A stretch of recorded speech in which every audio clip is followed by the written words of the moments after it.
এলায়েন্সটো আমি এই ধৰণে ক'বলৈ বিচাৰোঁ, যিহেতু আমাৰ এলায়েন্সৰ বিৰোধিতা কৰা আমাৰ কোনো উদ্দেশ্য নহয়। কিন্তু এটাই কথা ক'বলৈ বিচাৰিছোঁ, যেতিয়াৰ পৰা 2021 চনত যেতিয়া আমি যোৱা বিধানসভা হাৰিলোঁ, তেতিয়াৰ পৰা ধাৰাবাহিকভাৱে আমি কংগ্ৰেছ দলটো উত্থানৰ বাবে বুথ কমিটি, মণ্ডল কমিটি, ব্লক কমিটি, যিমান চেল ডিপাৰ্টমেণ্ট যিমান আছে আৰু আমাৰ দলৰ APCCৰ অসম প্ৰদেশ কংগ্ৰেছ কমিটিৰ নিৰ্দেশ মৰ্মে যিমান চাৰ্কুলাৰ আমাৰ সাংগঠনিক সবল কৰা দিশত আহিলে, সকলোবোৰ আমি এখন ঠাইকৈ কৰিবলৈ শক্তিশালী সফল কৰিবলৈ কাৰণে ৰূপায়ণ কৰিবলৈ কাৰণে আমি সক্ষম হৈছোঁ।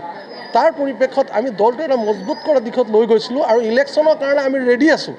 কালি যদি ইলেকশ্যন আমাৰ ঘোষণা কৰে, আমি নিৰ্বাচন খেলি বিজেপিক হৰাবলৈ কাৰণে আমি আজি সাংগঠনিকভাৱে সক্ষম আছোঁ। আৰু এই সময়ত যদি ৰাইজৰ দল আৰু যদি অন্যান্য যদি তেখেতলোকে এলায়েন্স কৰিব বিচাৰিছে, আমি ভাবোঁ যে আমাৰ দলটোৰ নিচিনা হয়তো তেখেতলোকে সাংগঠনিক দিশত তেনেকৈ অলপ কিছু কাম কাজত পিছুৱাই আছে।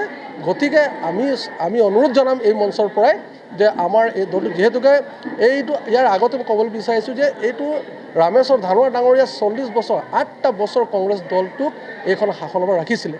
কিছু ভুল ভ্ৰান্তিৰ ক্ষেত্ৰত এই চৰকাৰখন আমাৰ পৰা দুবাৰ আমাৰ আঁতৰি গৈছে, কিন্তু এতিয়াও কংগ্ৰেছত ভোট দিবলৈ কাৰণে মানুহে চিন্তা চৰ্চা কৰি আছে আৰু আশীৰ্বাদ দিবলৈ আমাৰ সদায় ৰেডি আছে।